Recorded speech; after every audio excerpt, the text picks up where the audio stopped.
बोलो जयकारा बोल मेरे श्री गुरु महाराज की जय। दयालु श्री परमहंस दयाल जी महाराज की जय। सर्वप्रथम हम अपने दादा गुरुदेव जी के श्री चरण कमलों में लाखों करोड़ों बार दंडवत प्रणाम करते हैं। सभी परमहंसों के चरणों में भी दंडवत प्रणाम करते हैं। और हम श्रवण करने जा रहे हैं बहुत ही प्यारी जीवनी अमर ज्योति दर्शन पंचम पातशाह जी की। आंखें खोलकर सामने दीदार कीजिए और श्वासों के साथ शब्द का जाप चलता रहे और फिर उसके बाद कानों से प्यारी जीवनी का रसपान करते रहें। आंखें रस पी रही हैं दीदार का और श्वास शब्द का, और कान रस क्या ले रहे हैं? प्यारी जीवनी का। तो कितनी कृपा है सतगुरुदेव भगवान की। चलिए सबसे पहले अपने इष्ट देव दादा गुरु महाराज जी से आशीष लेते हैं, उनको प्रणाम करते हैं। सभी प्रणाम कीजिए। मेरे दादा गुरु महाराज तुमको लाखों प्रणाम, कोटि कोटि प्रणाम। मेरी बिगड़ी बनाने वाले तुमको लाखों प्रणाम, तुमको लाखों प्रणाम। अद्वैत का पाठ पढ़ाने वाले तुमको लाखों प्रणाम, तुमको लाखों प्रणाम। मेरे हापू बाबा जी तुमको लाखों प्रणाम, तुमको लाखों प्रणाम। सहित देही उड़ जाने वाले तुमको लाखों प्रणाम, तुमको लाखों प्रणाम। शाहे विलायत के लाने वाले तुमको लाखों प्रणाम, तुमको लाखों प्रणाम। मेरे दादा गुरु महाराज तुमको लाखों प्रणाम, कोटि कोटि प्रणाम। बड़े ही प्रेम से श्रवण कीजिए। आगे की जीवनी का रसपान करते हैं। आगे की जो जीवनी है वो है आनंद प्राइमरी स्कूल। श्री श्री 108 श्री सतगुरुदेव जी महाराज श्री पंचम पातशाही जी के श्री चरणों में सुखपुर व श्री अनंतपुर के प्रबंधकों ने अस्पताल स्टाफ के बच्चों के अध्ययन के लिए एक विद्यालय का जो था निर्माण हेतु विनय की। तो श्री प्रभु जी ने उसकी इस विनय को, उनकी विनय को स्वीकार कर फरमाया कि जितनी जल्दी हो सके इस मांग को पूरा किया जाए। वह एक ऐसा भवन बनाया जाए जहां प्राथमिक कक्षा आरंभ की जा सके। प्रबंधकों ने परस्पर विचार विमर्श कर इस कार्य हेतु कुछ कमरे खाली करवाए। तो 12 अप्रैल सन 1986 शनिवार के दिन श्री मौज को साकार रूप प्रदान करने के लिए इस विद्यालय का आरंभ किया गया। 12 अप्रैल 1986 को तो श्री प्रभु जी ने श्रीमुख से इसका नाम आनंद नर्सरी स्कूल रखा। इस स्कूल में केवल अस्पताल में कार्यरत स्टाफ के बच्चों को इंग्लिश मीडियम में शिक्षा दी जाने लगी, जिनकी संख्या केवल 9 ही थी। तो धीरे धीरे यह संख्या 13 हुई। तो श्री प्रभु ने फरमाया कि अब 13 ही 13 है। तो 2 वर्ष पश्चात जैसे जैसे बच्चे अगली कक्षा में प्रविष्ट होते गए तो वह अस्थायी रूप से खोला गया स्कूल छोटा पड़ने लगा, क्योंकि प्राथमिक स्कूल के लिए कक्षा 1 से कक्षा 5 तक अधिक कमरों की आवश्यकता थी। तो श्री सतगुरु दाता दयाल जी ने मार्च सन 1988 में श्री प्रयागधाम से श्री अनंतपुर में कृपा फरमाई। उसी दिन ही श्री प्रभु जी दोपहर 2:30 बजे के लगभग कुछ सेवकों के संग सुखपुर अस्पताल के सामने की ज़मीन देखने आए। आपने कार से उतरकर श्री चरणों से सारी ज़मीन का माप लिया तो महापुरुषों के सुकोमल चरणों का स्पर्श पाकर उस धरा के भाग्य उदय हो गए। इस विद्यालय की रूपरेखा तैयार की गई। श्री प्रभु जी की मौज से निर्माण कार्य आरंभ हो गया। अब बिल्डिंग के साथ साथ पार्क, खेल कूद के लिए क्रीड़ा स्थल आदि की तरफ भी पूर्ण ध्यान दिया गया। यह सत्य है कि रिद्धियाँ सिद्धियाँ महापुरुषों की चेरी होती हैं और हाथ बांधे हर क्षण सेवा में प्रस्तुत रहती हैं। यहाँ बिल्कुल ऐसा ही दृष्टिगोचर हुआ कि जब उन दिनों परीक्षित व अनुभवी अध्यापिकाएं आकर श्री चरणों में शरणागति के लिए विनय करने लगी। श्री प्रभु जी ने उनकी विनय को सहर्ष स्वीकार कर उन्हें यह सेवा का सुअवसर प्रदान किया। 27 मई सन 1992 में इस विद्यालय का 3/4 भाग बनकर तैयार हो गया और श्री मौज उठी कि अभी इसके पूर्ण होने में तो समय लगेगा। जितना तैयार हो गया है उसमें अध्ययन का कार्य आरंभ कर देना चाहिए। इसी हेतु आपने इस विद्यालय का भव्य उद्घाटन करते हुए श्री वचन फरमाए कि आज जिस विद्यालय के मुहूर्त के लिए आप सब एकत्रित हुए हैं, यह दुनिया में एक उदाहरण प्रस्तुत करेगा। बड़े खुशकिस्मत होंगे वे बच्चे जो इसमें शिक्षा प्राप्त करेंगे। प्रभु फरमा रहे हैं, जिस प्रकार फुलवाड़ी की महक हवा के चारों ओर फैल जाती है, उसी प्रकार इस विद्यालय की ख्याति भी चारों ओर फैलेगी। आज भी श्री परमहंसों की मौज को साकार रूप मिला है। श्री द्वितीय पातशाही जी महाराज जी के वचन थे कि यहाँ स्कूल होंगे, पाठशालाएं होंगी, अस्पताल होंगे। तो आज उन्हीं वचनों को सत्य होता देख हमें बहुत प्रसन्नता हो रही है। यह सिलसिला आगे चलकर और भी बढ़ेगा। साथ में ये वचन फरमाए तो श्री प्रभु जी समय समय पर बच्चों के लिए खिलौने व कथा कहानी की किताबें और भोग प्रसाद भेजा करते। वह फरमाते, इस स्कूल में पढ़ने वाले बच्चे तो रविवार को भी छुट्टी नहीं करना चाहेंगे। ये श्री वचन अक्षरशः सत्य हैं। सचमुच ही बच्चों को पढ़ाई व स्कूल से इतना लगाव है कि वे अस्वस्थ अवस्था में भी छुट्टी करना बिल्कुल पसंद नहीं करते। तो श्री सतगुरुदेव महाराज जी विद्यालय की प्रत्येक गतिविधि में पूर्ण तौर से सम्मिलित रहे। यहाँ तक कि स्कूल के नियम अधिनियम भी अपनी देखरेख में बनवाए ताकि विद्यार्थियों और अध्यापक हैं उनको किसी भी तरह की कठिनाई व असुविधा ना हो। आगे का प्रसंग है आनंद माध्यमिक विद्यालय श्री अनंतपुर। श्री परमहंस अवतार श्री तृतीय पातशाही जी महाराज जी के रेखांतिक स्थानों में से विद्यालय की अहम भूमिका थी। सन 1956 में भक्तों की ओर शरणागत परिवारों के बच्चे तथा आसपास के ग्रामीण बच्चों के लिए आनंद प्राइमरी स्कूल खोला। उस समय की परिस्थिति अनुसार टीन की छतों से कमरे बनाए गए। शरणागत अध्यापक तथा गांव के अध्यापकों से शिक्षण व्यक्ति कार्य आरंभ किया गया। हिंदी मीडियम के इस विद्यालय में बच्चों की वर्दी तथा पुस्तकें मुफ्त दी जाती थी। सन 1966 में इसे सरकार द्वारा मान्यता प्राप्त हो गई।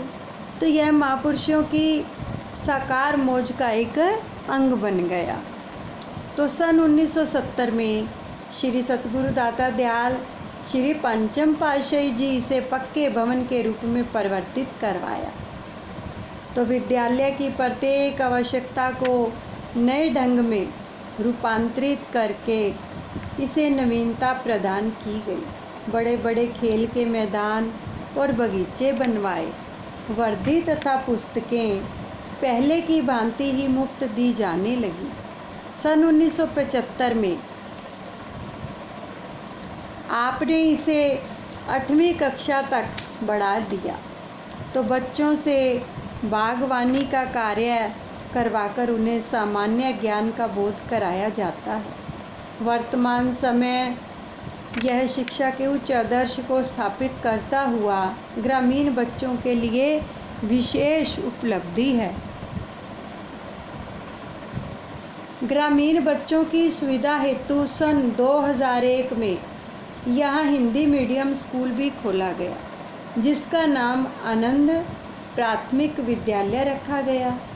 इस स्कूल में राष्ट्रीय पर्व, गणतंत्र दिवस एवं स्वतंत्रता दिवस पूरी शान शौकत से मनाए जाते हैं, जिससे बच्चों के मन में स्वदेश के प्रति प्रेम और जागरूकता में वृद्धि होती है। ईसागढ़ व आसपास के ग्रामों के जो बच्चे यहाँ से उच्च शिक्षा प्राप्त कर लाभान्वित हो रहे हैं।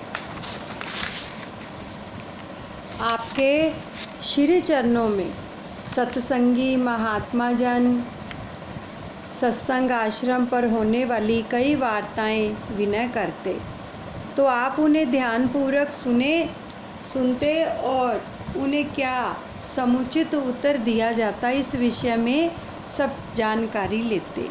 एक बार महात्मा परम विवेकानंद जी सिंधी श्रीमान जी से कहा कि आपके आश्रम पर भी कभी कभी कोई घटना घटित हुई है? तो उन्होंने उत्तर दिया, जी स्वामी जी, एक बार सूरत शहर में बने सत्संग आश्रम में यह सत्संग कर रहा था कि मनुष्य जन्म का लक्ष्य क्या है और सत्संग में आकर मनुष्य कैसी अपनी उन्नति कर सकता है। तो श्री रामचरितमानस की इस चौपाई को दोहराया। मंजन फल पे खही तते काला, का कहोही पिक बकी उमराला, सुन अचरज करे जन कोई, सत्संगति महिमा नहीं गोई। अर्थात संत समाज रूपी तीर्थराज में स्नान का फल तत्काल ऐसा देखने में आता है कि कोए कोयल बन जाते हैं और बगुले हंस। यह सुनकर कोई आश्चर्य न करे, क्योंकि सत्संग की महिमा किसी से छुपी नहीं है। यह प्रत्यक्ष है कि महापुरुषों के सत्संग का फल अमोघ है। सत्संग में आकर जीव की काया और मति सब पलट जाती है। सत्संग के प्रभाव से जीव के अंदर जागृति पैदा हो जाती है और उसे असलियत का ज्ञान हो जाता है। सत्य व सत्य का विवेक हो जाता है। एक व्यक्ति ने जब इस सत्संग को सुना तो वह दूसरे दिन अपने घर से एक भैंसा ले आया और कहने लगा, महात्मा जी, आपने सत्संग में कल कहा था कि सत्संग सरोवर में गोता लगाने से काया पलट जाती है, कृपया मेरे इस भैंसे को भैंस बना दीजिए। तो हमने उत्तर दिया, हाँ भाई, काया अवश्य पलटती है, परंतु उसके लिए पहले सत्संग में आकर उसके यथार्थ सत्य को समझने की ज़रूरत है। अब यदि तुम काया पलटना ही चाहते हो तो हमारे साथ श्री अनंतपुर में चलो। वहाँ की धरती के कण कण में जीव के मन की दशा को पलटने का अनोखा ढंग है। तो पहले श्री अनंतपुर दरबार के इस आश्रम में आकर सेवा करो, महापुरुषों के बताए हुए नाम का जो सुमिरन करो, तो पुनः स्वयं ही जान जाओगे कि कैसे शीघ्र अति शीघ्र मन से माया का आवरण दूर होता है और काया पलट जाती है। कौवा हर समय काएँ काएँ करता है, जिसकी भाषा किसी को भी पसंद नहीं है। वह हमेशा गंदगी में ही चोंच मारता है, जबकि कोयल अमराइयों पर झूमती हुई आमों के मीठे रस का आस्वादन करती हुई मीठे राग अलापती है, और उसका राग जो है सबके मन को मोह लेता है। उसका राग तो बगुला घृणित वस्तु मछली एवं कीट आदि का भक्षण करता है, जबकि हंस मानसरोवर से मोती चुन चुन कर खाते हैं। तो इसी प्रकार सत्संग के प्रभाव से मनुष्य की प्रवृत्ति भी कोयल और हंस जैसी बन जाती है। तो पहले उसके अंदर विषय विकारों के निमन ख्याल भरे हुए होते हैं, परंतु सत्संग में आकर वह भक्ति रूपी मोती एकत्रित करने लगता है।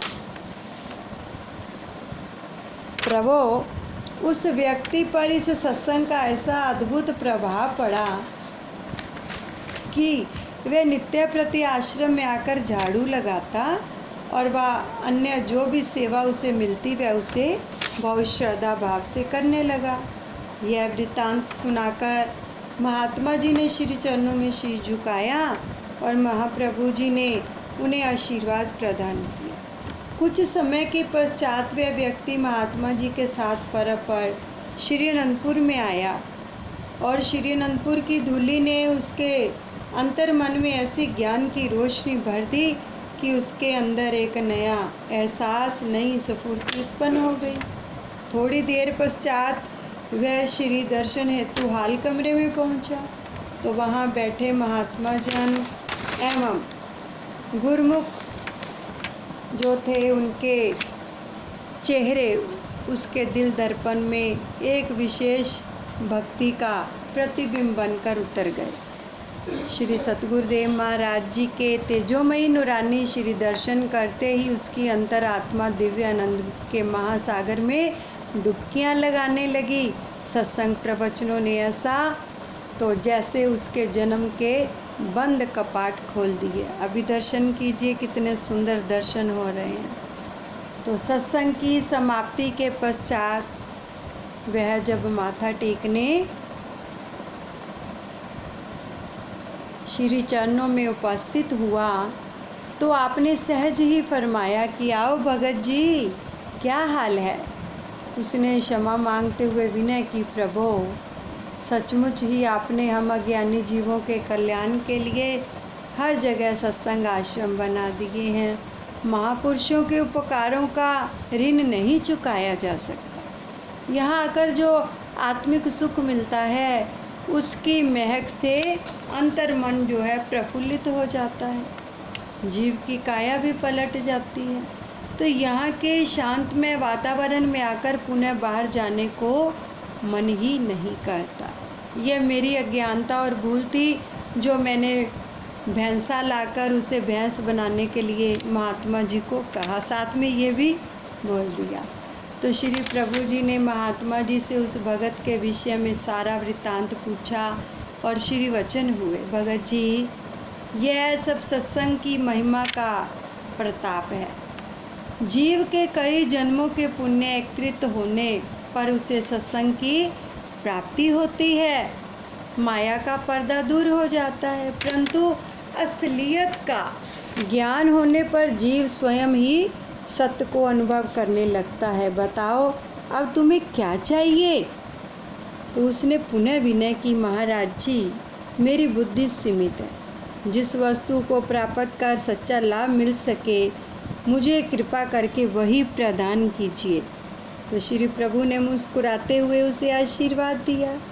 उस पर कृपा दृष्टि करते हुए फरमाया, भक्ति करो, भजन सुमिरन करो, सेवा करो, सत्संग में मन लगाओ, यही मनुष्य जीवन की अपनी पूंजी है। भगत जी, आपने सहज में ही अपने भोलेपन से वह विशेष वस्तु प्राप्त कर ली, जिसे कई वर्षों की तपस्या के पश्चात भी नहीं पाया जा सकता। क्योंकि प्रभु पर ही छोड़ दिया कि मेरी तो अल्प बुद्धि है, सीमित बुद्धि है, तो आप ही प्रदान करें जो मेरे लिए उचित है। तो श्री सतगुरुदेव महाराज जी से अनमोल वचनों की दात को पाकर, भक्ति के गहन रहस्यों का भेद जानकर वह भगत हृदय से आभार प्रकट करता हुआ अपने भाग्यों की सराहना करने लगा। आपने एक बार पर श्री वचन फरमाए कि मनुष्य जन्म जीव को पूरा पुण्य संचित कर्मों से मिलता है। सौभाग्य से सत्पुरुषों के सत्संग में आने से उसे ज्ञान की रोशनी मिलती है। इससे वह अपने सर्वश्रेष्ठ मानव जीवन के महत्व और उद्देश्य को जानता है। तो महापुरुष सदैव यही चिताते हैं कि संसार में दुख, सुख, हानि, लाभ, मान, सम्मान आदि कर्मों के अनुसार ही मिलते हैं। कुछ कर्म फल ऐसे होते हैं जो कि पिछले कई जन्मों के लिए किए हुए कर्मों का परिणाम होता है, और कुछ वर्तमान में किए जाने पर उसका फल सामने आता है। श्री रामचरितमानस में वर्णन आता है, सुख दुख पाप पुण्य दिन राति, साधु असाधु सुजाति कुजाति।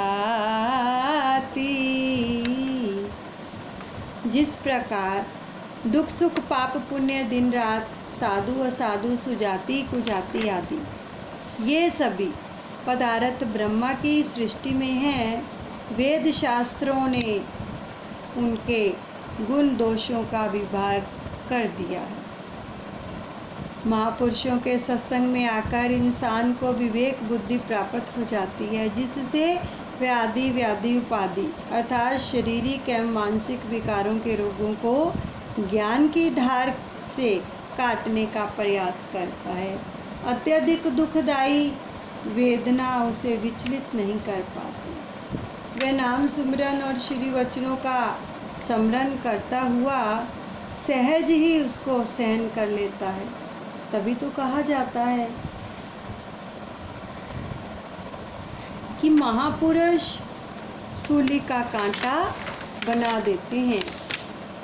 तो एक बार एक भगत अपने शारीरिक रोगों से अत्यंत पीड़ित, बड़े ही ध्यान से इस लीला को सुनेंगे कि एक बार एक भगत अपने शारीरिक रोगों से अत्यंत पीड़ित था, यानी बहुत परेशान था। तो अभी एक रोग से मुक्त होता ही नहीं था कि दूसरे रोग से संक्रमित हो जाता। तो उसने मन में ठान लिया कि इस बार तो मैं अवश्य ही श्री प्रभु जी के चरणों में मुक्ति मांगूंगा। तो वह श्री दर्शन करने के लिए श्री अनंतपुर आया और अपनी चतुराई दिखाते हुए अपनी मुट्ठी को बंद कर लिया और उसने विनय की, प्रभु अब तो मैं अपने शरीर से बहुत ही निराश और असहाय हो चुका हूँ। असहनीय दुख बार बार मुझे बेचैन करते हैं। अब मुझे केवल मृत्यु ही चाहिए। देखो कैसी विनती कर रहा है प्रभु के चरणों में। बड़े ध्यान से सुनिएगा कि जो लोग बहुत परेशान हो जाते हैं ना घर में भी कई बार, और हम कह देते हैं ना ये शब्द कि अब तो हमें बस मृत्यु चाहिए, कहते हैं ना। अब इस लीला को बड़े ध्यान से सुनना कि प्रभु ने उसको वचन क्या फरमाए। तो बोला कि अब मुझे केवल मृत्यु ही चाहिए। मैं इस मुट्ठी को तभी खोलूँगा जब आप मुझे मृत्यु का वरदान देंगे। अब श्री प्रभु जी ने मुस्कुराते हुए फरमाया, भगत जी हम तो सबको जीवन दान देते हैं। देखो कैसे वचन फरमाए प्रभु ने, इतने सुंदर कि भगत बोल रहा है कि मुझे मृत्यु का वरदान दो, मैं मुट्ठी तभी खोलूँगा। और सामने विराजमान प्रभु फरमा रहे हैं, भगत जी हम तो सबको जीवन दान देते हैं, मृत्यु हमारे पास है ही नहीं। दयालु भगवान जीवन को वास्तविक रूप में जीना सिखाते हैं। वो ऐसी बातें कदाचित नहीं सिखाते हैं हमें कि हम तंग आकर ऐसे शब्दों का इस्तेमाल करें, गलत शब्दों का। ऐसे नहीं सिखाते हैं प्रभु। अर्थात मनुष्य जन्म को पाकर ऐसे कर्म करो, भक्ति भजन करो, सेवा करो, जिससे पुनः नीच योनियों के दुख कष्टों को न झेलना पड़े।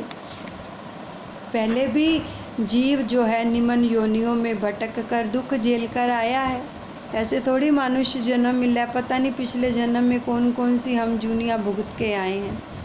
तो पुनः यह शरीर की मृत्यु चाहता है, तो इसके कर्म उस मृत्यु के साथ समाप्त नहीं होंगे कि हम कहें कि बहुत सारे रोगों ने आ घेरा है, मृत्यु आ जाएगी तो चलो रोग समाप्त होंगे। प्रभु फरमा रहे हैं कि उस मृत्यु के साथ वो कर्म समाप्त नहीं होंगे। अगर यह फिर बार बार जन्म मरण के चक्कर में दुख भोगता फिरे तो इसने मनुष्य जन्म को पाकर क्या लाभ प्राप्त किया कि मृत्यु हो गई, फिर जो कर्म रह गए बाकी के फिर वो अगले जन्म में भुगतने पड़ेंगे। सफाया तो नहीं हुआ ना कर्मों का। इसलिए प्रभु फरमा रहे हैं महापुरुषों का संयोग करोड़ों जन्मों के पुण्य प्रताप से मिलता है, तो उनके सत्संग एवं वचनों को हृदय में धारण करो। अपना आत्म कल्याण करने के लिए सुमिरन, ध्यान, सेवा, सत्संग की तरफ अत्यधिक ध्यान दो। बस यही दुखों से मुक्त होने का एकमात्र साधन है। अब भगत जी ने क्षमा मांगी और श्री सतगुरुदेव महाराज जी की अपार कृपा से उसका हृदय जो था शीतल और शांत हो गया। तो इस प्रकार श्री अनंतपुर में श्री अमृत वचनों से सबको सरसाते और साथ साथ महान उद्देश्य को पूर्ण करने के लिए निर्माण कार्य करवाते।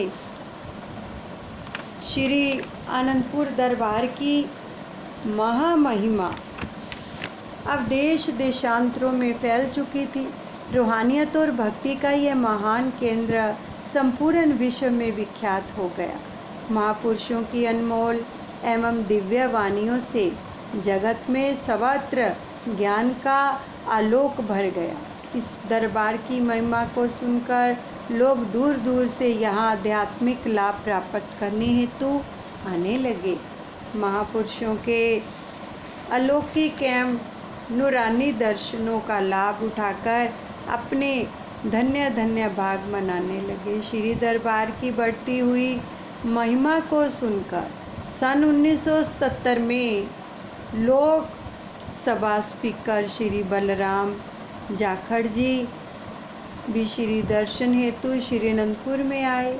श्री परमहंस द्वैत मंदिर जी में अरुणिम वेला में श्री आरती पूजा का दिव्य नज़ारा था।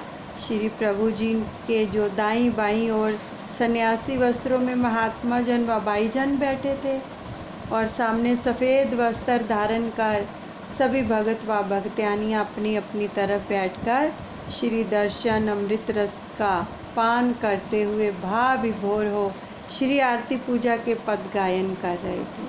तो यह दृश्य अर्शों से उतरा हुआ कोई अलौकिक दृश्य प्रतीत हो रहा था।